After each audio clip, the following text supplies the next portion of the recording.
नमस्ते, स्वागत है आपका आपके अपने यूट्यूब चैनल टोटल स्टडी पर। आज हम लोग पढ़ेंगे प्रकाश का प्रकीर्णन, जो कि क्लास 10th के लिए भी बहुत ज़्यादा महत्वपूर्ण है और भी सभी क्लासों के लिए भी महत्वपूर्ण है।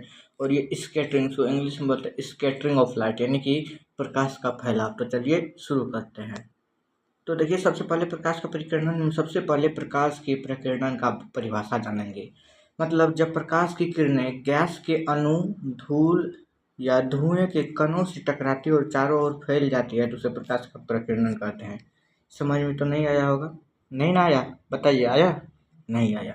देखिए, सरल भाषा में आप समझते हैं। जब प्रकाश रास्ते में मौजूद छोटे छोटे कणों से टकराकर हर दिशा में फैलता हुआ प्रकीर्णन कहलाता है। मतलब जब किसी भी रास्ते में, देखिए, हमेशा जब किधर से भी सूर्य की रोशनी आ रही होगी तो उस रास्ते में छोटे छोटे धूल कण होंगे, और वो धूल कण जो होते हैं वो प्रकाश को अवशोषित करके चारों तरफ फैला देते हैं। जिसका एग्जाम्पल यहाँ पे देखिएगा तो और भी समझ में आ जाएगा। तो चलिए एग्जाम्पल को देखिए। ये देखिए, यहाँ से प्रकाश निकल रहा है और ये सब जो दिखाई दे रहा है आपको, ये सब धूल कण के कारण दिखाई दे रहा है, क्योंकि ये प्रकाश को अवशोषित कर रहा है और चारों तरफ उसको फैला रहा है। यही है प्रकाश के परिकर्णन का उदाहरण। इमेज भी देख लीजिए, इसका डायग्राम भी आप लोग बना सकते हैं।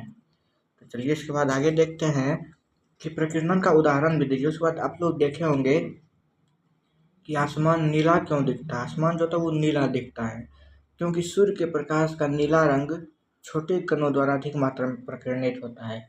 जितने भी छोटे छोटे कण होते हैं वो जो होते हैं ना, सूर्य के नीला रंग को अधिक अवशोषित करते हैं, और अवशोषित करने के बाद चारों तरफ जब फैलते हैं तो आसमान जो क्या होता है, नीला दिखाई देने लगता है। उसके बाद दूसरा प्रश्न है कि सूर्यास्त और सूर्योदय के समय सूरज लाल क्यों दिखता है।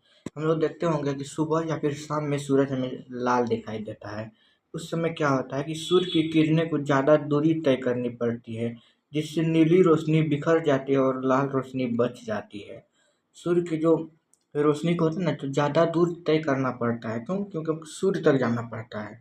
वैसे पहला वाला में तो आसमान तक जाना पड़ता था, दूसरा में सूर्य तक जाना पड़ता है, और उसी बीच में नीली रोशनी कहीं आसपास में बिखर जाती है और लाल रोशनी जो होती है वो वहाँ तक पहुँच जाती है। इसलिए हमको सूर्यास्त और सूर्योदय के समय सूरज लाल दिखाई देता है। इसके बाद अगला प्रश्न देखिए। महत्वपूर्ण बात इस पॉइंट का, मतलब कि प्रकाश का प्रकीर्णन का सभी महत्वपूर्ण पॉइंट, नीली रोशनी सबसे कम तरंगदैर्घ्य वाली होती है, इसलिए वह सबसे ज़्यादा प्रकीर्णित होती है। लाल रंग की तरंगदैर्घ्य अधिक होती है, इसलिए वह कम प्रकीर्णित होती है। देखिए, तरंगदैर्घ्य इसका अधिक हो रहा है इसलिए ये वहाँ सूर्य तक पहुँच रहा है, इसका कम हो रहा है इसलिए यहाँ ये आसमान के आसपास में ही रह जाता है। चलिए समझ गए ना। चलिए अब देखिए, एग्जाम की दृष्टि से 3 महत्वपूर्ण प्रश्न।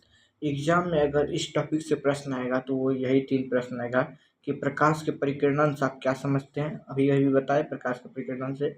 उसके बाद दूसरा, आकाश नीला क्यों दिखाई देता है। उसके बाद अगर तीसरा प्रश्न पूछेगा तो वो पूछेगा सूर्यास्त के समय सूर्य लाल क्यों दिखाई पड़ता है, या फिर सूर्योदय के समय सूर्य लाल क्यों दिखाई पड़ता है। तो हमको आशा है कि आप लोग इसको अच्छे से समझे होंगे।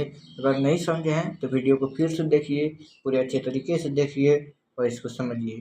मिलते हैं अगले वीडियो में किसी अगले टॉपिक के साथ। आप लोग कमेंट कर दीजिएगा कि कौन सी टॉपिक अगली वीडियो में लाए।